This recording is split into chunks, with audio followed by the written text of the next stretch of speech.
C'est pour ça qu'il faut avoir un forage. Et vous voyez ici, moi j'ai un forage pour la résidence et j'ai un autre pour les sujets.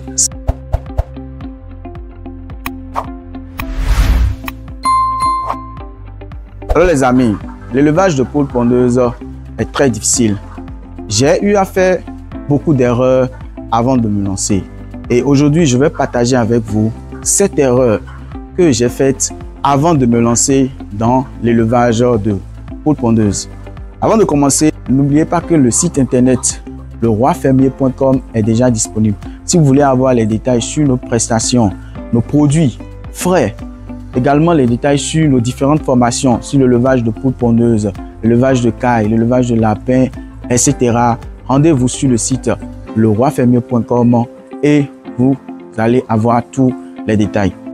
Je tiens à vous rappeler que le samedi 29 mars 2025, précisément à Cocotomé, dans la rue de l'Ancien Marché, nous organisons une formation sur l'élevage de poules pondeuses. Comment réussir son élevage de poules pondeuses? Au cours de cette formation, nous allons vous donner tous les détails sur le démarrage, le choix de race, tout ce qu'il faut savoir pour mener à bien son projet de poules pondeuses. Et le bonus qu'on va vous donner, c'est que vous aurez la possibilité d'intégrer une communauté d'éleveurs passionnés et qui ont les mêmes centres d'intérêt que vous. Donc la formation, elle est à 16 000. Tous les détails sont sur l'affiche. Contactez le numéro qui s'affiche sur l'écran et vous aurez plus de détails. Sans plus tarder, nous allons rentrer dans le vif du sujet. Les amis, première erreur à éviter avant de se lancer dans l'élevage de poules pondeuses, c'est ne pas avoir une formation de base sur le terrain. Les amis, c'est vrai, il faut suivre des formations en ligne. C'est vrai, vous n'avez pas le temps. C'est vrai, vous êtes à l'extérieur et vous aimeriez suivre une formation chez quelqu'un qui n'est pas dans le même pays que vous. C'est vrai, mais je vous jure, si vous voulez réellement rentabiliser dans le domaine de l'élevage de poules pondeuses, vous devez suivre une formation de base sur le terrain. C'est une erreur que j'ai commise et en ce moment, je faisais l'élevage de poulets Goliath. Et comme je n'avais pas le temps pour me déplacer, je devais m'occuper de mes poulets. J'ai suivi une formation en ligne. J'ai pris mes poussins, j'ai eu d'énormes soucis. Donc, avant de vous lancer, venez sur le terrain, faites au moins le démarrage des sujets. Faites au moins la première semaine de démarrage des poussins. Finissez cette étape. Prenez le temps. Vous devez faire au moins 2 mois sur le terrain. Voir comment cela évolue. Et de temps en temps, même après ces 2 mois, vous devez suivre une bande et voir comment ça évolue avant même de vous lancer. C'est très important. Il ne suffit pas d'avoir juste les moyens. Les amis, la deuxième erreur la plus grave, c'est d'acheter un petit nombre de poussins en pensant que vous minimisez les risques. Les amis, je vais être véridique avec vous. Vous savez, dans le domaine de l'élevage de poules pondeuses, la majorité des choses se passent de façon, c'est pas de façon biologique. Vous devez avoir recours aux médicaments. Et au niveau des vaccins, la majorité des vaccins que vous allez acheter, c'est des doses de 1000. Donc, imaginez que vous voulez minimiser le risque ou réduire le coût de votre production et vous êtes un débutant. Vous avez dit que vous allez prendre 100 poussins pondeuses. C'est grave. Vous prenez 100 poussins pondeuses, les vaccins que vous allez acheter, il y a énormément de vaccins qu'il faut faire. Et les vaccins que vous allez acheter, c'est pour des doses de 1000 sujets. Ça ne va pas vous arranger. Si vous allez respecter une bonne prophylaxie et faire toutes les vaccinations, vous allez dépenser énormément d'argent. Sans compter les médicaments, les vitamines et tout ce qui va avec. Et c'est une erreur que beaucoup de personnes commettent. Parce qu'ils se disent, je prends un petit nombre de poussins, je ne prends pas beaucoup de risques. S'il arrivait que je perde mes sujets en cours de route, je ne prends pas de risques, je vais encore reprendre d'autres sujets. Non. Il faut calculer le coût de votre production en termes d'aliments, en termes de médicaments. Sachez que c'est en faisant la production en masse que vous allez réduire tous ces coûts-là. Quelqu'un qui a 1000 sujets et qui paye les médicaments les mêmes médicaments que vous et il nourrissait 1000 sujets, il va plus gagner que vous qui avez 100 sujets. Vous prenez les vaccins de 1000 doses de 1000 sujets. Donc, c'est très important à savoir. Et là, ce que je vous conseille, si vous êtes débutant et vous n'avez pas encore d'expérience, revenez à la première erreur, c'est de suivre une formation sur le terrain. Vous n'êtes pas obligé d'acheter les poussins. Vous allez sur le terrain, vous allez chez quelqu'un qui a déjà les moyens, qui a un grand nombre de sujets. Et vous allez faire un stage. Vous restez là, vous voyez comment cela fonctionne. Et vous attendez quand vous êtes prêt à vous lancer, mais vous aurez déjà un bagage. Maintenant, si vous avez envie d'avoir des poules pondeuses chez vous et vous voulez ramasser des œufs tous les jours, je vous conseille de prendre les 3P. Les 3P, c'est des sujets que quelqu'un d'autre aurait déjà gardés. Et c'est quand ils vont commencer la ponte que vous allez les acheter. Donc, vous les achetez et automatiquement, vous ramassez les œufs. Donc, ce travail, ça sera juste de voir un professionnel dans le domaine qui a déjà de l'expérience et qui maîtrise le démarrage des pondeuses, qui respecte toutes les prophylaxies. Vous le contactez, vous faites votre réservation et dès que les sujets sont prêts pour la ponte, vous venez, vous prenez 150, vous mettez chez vous, vous leur donnez juste l'aliment ponte et vous ramassez les œufs. Vous n'allez plus avoir de risque de production, de démarrage de poussins et tout ce qui va avec. Mais si vous voulez vraiment rentabiliser, je vous conseille de commencer avec un grand nombre. Et vous aurez, avant de commencer, vous aurez forcément les informations en suivant un stage professionnel, en démarrant une bande de vendeurs avec les sujets de quelqu'un d'autre qui a déjà les moyens. Ainsi, vous allez réduire le coût des médicaments et également le coût de l'aliment. Troisième erreur, les amis, c'est ne pas vacciner les sujets et opter uniquement pour l'élevage biologique. Vous savez, les poules pondeuses, ce n'est pas des sujets africains, c'est des sujets qui viennent de l'Europe. Et même les poules pondeuses que nous faisons également de façon locale, nous n'utilisons pas les méthodes de l'Afrique. Tout vient de l'Europe. Donc, si celui qui vous a envoyé le poussin vous dit que c'est cette marche, vous devez suivre, vous devez le suivre. Donc, ne prenez jamais les poules pondeuses et dire que vous allez les nourrir, vous allez les donner uniquement les plantes. Vous n'allez pas vous en sortir. Moi, je vous dis cela par expérience. C'est vrai, il y a des gens qui le font et qui réussissent. Mais je ne pense pas que ça soit la majorité. La majorité, ils utilisent les médicaments. Vous pouvez toutefois associer l'élevage biologique à l'élevage conventionnel. Mais n'allez jamais prendre les poules pondeuses, n'allez jamais prendre une bande de poules pondeuses et dire que vous allez leur donner uniquement des médicaments faits à base de plantes. Structurer les plantes, non. C'est une très grave erreur. Optez pour les médicaments, les vaccinations, respectez une bonne prophylaxie et je vous jure, vous aurez de très bons résultats. N'oubliez pas, l'élevage de poules pondeuses, à la fin, c'est de rentabiliser. Vous allez faire les choses bien pour rentabiliser. Ce n'est pas, par exemple, un élevage où vous voulez faire un poulet bio que vous allez vendre cher. Ici, l'objectif, c'est de produire les œufs. Et il y a une stratégie pour le faire. Et il y a une prophylaxie qu'il faut respecter. Celui qui vous a envoyé le poussin, il vous a déjà dit, c'est comme ça tu dois garder les sujets, c'est comme ça, c'est tel vaccin, c'est comme ça on fait partout. Donc, c'est pas toi qui vas venir dire que tu ne vas pas procéder ainsi. C'est comme ça tout le monde fait et ils ont les résultats. Donc, les amis, respectez la prophylaxie, faites comme cela se doit et ne faites jamais l'élevage de poules pondeuses uniquement biologique. C'est très très grave. Les amis, c'est d'élever les poules pondeuses dans un environnement qui n'est pas adapté. Vous savez, lorsqu'on voit les poules pondeuses et on voit que les sujets pondent des œufs, on ramasse, c'est quelque chose qui passionne beaucoup de personnes. C'est vrai. Mais il faut que vous mettez vos sujets dans les bonnes conditions. Et c'est pour ça qu'on dit souvent, si vous n'avez pas les moyens, ce n'est pas la peine de vous lancer dans le projet d'élevage de poules pondeuses. Donc ici, qu'est-ce que je tiens à vous préciser? C'est d'éviter, par exemple, de mettre les poules pondeuses dans un environnement où vous pouvez mettre les poulets locales. C'est pas possible. Il faut que vous connaissiez l'orientation du soleil. Il faut avoir énormément de détails. Comment construire le poulailler?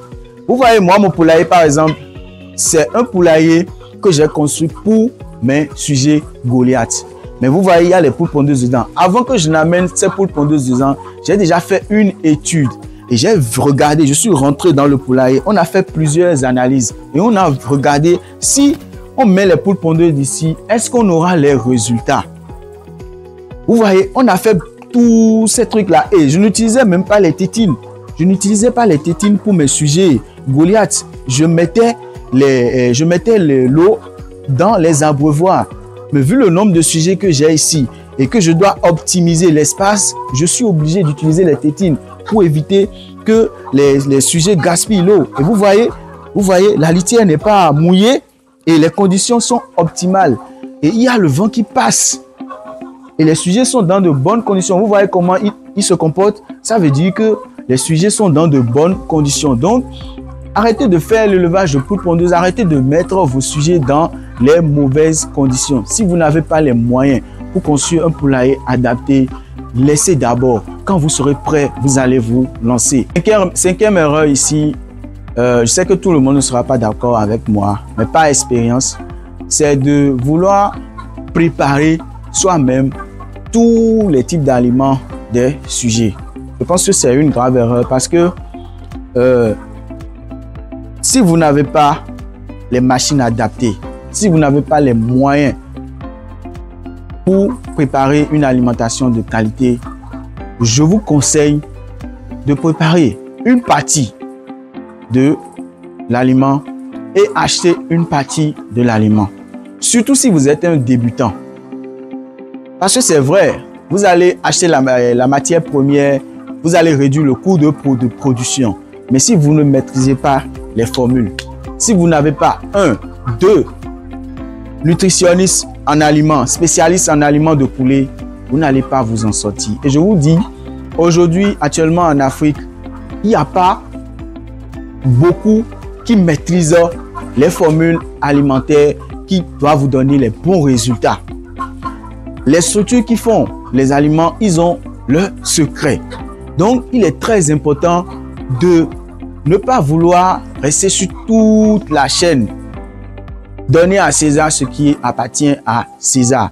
Donc, si vous n'avez pas d'expérience, si vous n'avez pas les machines adaptées, si vous n'avez pas les formules qui répondent vraiment à vos sujets, je vous conseille de faire comme je l'ai dit, acheter une partie de l'aliment et préparer une partie de l'aliment. Et là, j'insiste, c'est surtout au niveau de l'aliment démarrage. L'aliment démarrage, le démarrage, c'est la phase la plus critique. Et beaucoup ne savent pas ce dont les poussins ont besoin pour pouvoir mieux se développer. Donc, c'est une alimentation qu'il faut vraiment maîtriser. Et c'est pour ça que je vous conseille de prendre les proventes qu'il y a sur le marché. Là, vous allez moins stresser. Vous saurez que vous allez vous concentrer sur les vaccins, le chauffage et l'aliment ne sera pas un souci pour vous. Peut-être quand vos sujets vont arriver au niveau poulette, vous pouvez déjà commencer par préparer vous-même votre aliment. Donc, ne dites pas forcément que c'est vous qui allez préparer tout le temps l'aliment sur toute la chaîne. Préparez un peu, achetez un peu. Ainsi, vous aurez de très bons résultats. Maintenant, si vous êtes un professionnel, vous avez des machines adaptées, vous pouvez le faire. Ici, que beaucoup ignorent, c'est ne pas avoir l'électricité ou des panneaux solaires sur votre ferme. C'est très grave. Si vous voulez faire l'élevage de poules pondeuses, sachez que lors du démarrage, vous allez utiliser la lumière. Et lorsque vos sujets vont commencer la ponte, vous allez également utiliser la lumière. Donc, il est impossible pour vous de faire l'élevage de poules pondeuses sans avoir l'électricité sur votre ferme. Vous devez vous démerder pour avoir l'électricité directe ou avoir une source de courant, les panneaux solaires. Il y a beaucoup de sources d'énergie aujourd'hui que vous pouvez avoir.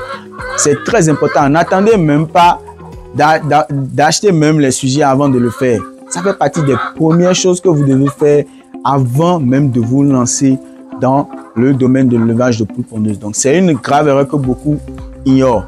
Mais je tenais à le préciser. Merci. L'erreur ici, la plus importante, c'est le forage. Les amis, vous ne pouvez pas démarrer un projet d'élevage de poules pondeuses sans avoir une source d'eau. L'eau, c'est l'aliment numéro 1 des poulets. Vous devez leur donner de l'eau abondamment et ça doit être de l'eau de qualité. C'est pour ça qu'il faut avoir un forage. Et vous voyez ici, moi j'ai un forage pour la résidence et j'ai un autre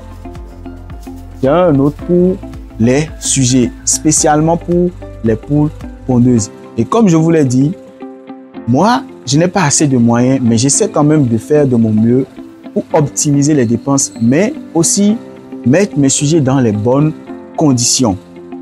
Vous voyez, je vous ai parlé de mon poulailler que j'avais conçu pour les poules Goliath, les poulets Goliath, mais aujourd'hui que j'utilise pour les poules pondeuses. Donc, on s'est adapté.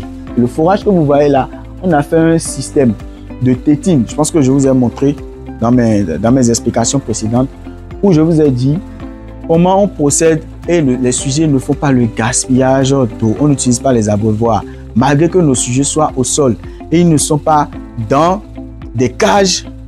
Nous leur donnons de l'eau de façon automatique. Les sujets sont au sol, mais ils s'abreuvent de façon automatique. Imaginez pour moi, si j'avais encore plus de moyens d'installer des cages, je vais vraiment rafler. Donc, même si vous n'avez pas les moyens, vous êtes passionné par quelque chose, il faut utiliser votre intelligence pour optimiser les dépenses et aussi mettre les sujets dans les bonnes conditions. Et vous allez me suivre, je vais vous montrer une pépite. Ce n'est pas quelque chose que je partage avec tout le monde. Je vais vous montrer une pépite, comment je fais pour qu'il n'y ait pas de pression. Vous voyez, si vous installez votre forage et vos sujets sont par exemple, en fait c'est un système qu'on a installé partout, hein, parce que le poulailler va aussi devant. Donc on peut à l'avenir également utiliser des poules pondeuses ici. Donc le système est adapté pour tous les bâtiments qui sont ici. Lorsque vous installez votre tank et vous mettez le tuyau directement, vous allez rencontrer le problème de pression. Et vous allez vous réveiller un jour, vous allez voir vos poulets seront total. Il y aura beaucoup de sujets qui vont perdre la vie parce qu'il y aura ce qu'on appelle la litière sera mouillée. C'est pas du tout bon pour les sujets. Donc vous voyez, ce bidon, c'est un bidon de 220 litres et c'est ce bidon là qui garde la pression de l'eau. Et le bidon là joue deux rôles. Ça garde la pression de l'eau et ça nous permet également de contrôler le nombre de litres d'eau qu'on donne à nos sujets par jour. Parce qu'il faut savoir le nombre de litres d'eau que vous donnez à vos sujets par jour et voir si les sujets ont vraiment pris l'eau. Donc lorsque nous on sert l'eau, on sait que c'est tel nombre. Deuxième chose, vous devez aussi connaître la quantité quand vous voulez donner le médicament à vos sujets. Vous savez que tel médicament là, c'est tel nombre de litres d'eau il faut donner. Vous mettez, c'est déjà gradué, 120, 190, 100, 150 et vous mettez dans le truc, vous mettez votre médicament et vous remuez et c'est fini. Vos sujets vont s'abreuver de façon automatique. Vous voyez, les sujets sont au sol, les sujets ne sont pas dans les cages, mais pourtant on arrive quand même à contrôler l'eau, les médicaments et tout ce qui va avec. Donc c'est quelque chose que je tenais à vous préciser pour ceux qui n'ont pas les moyens et qui veulent faire l'élevage de poules pondeuses au sol. Même si vous avez un forage, vous devez toutefois avoir ce genre de dispositif pour contrôler la boisson que vous donnez à vos sujets, les médicaments et tout ce qui va avec. Donc voilà les amis, nous sommes arrivés à la fin de notre vidéo. Si vous êtes nouveau sur la chaîne, qu'est-ce que vous allez faire? Abonnez-vous, activez la cloche de notification pour ne manquer au grand jamais nos prochaines vidéos. Si vous avez envie que d'autres personnes découvrent cette pépite, ces informations que je suis en train de partager avec vous, partagez la vidéo pour permettre aux autres personnes d'aiguiser leurs connaissances dans le domaine de l'élevage de poules pondeuses. C'était M. Adigou Faro, alias le roi fermier. Merci et on se dit à la prochaine pour d'autres vidéos.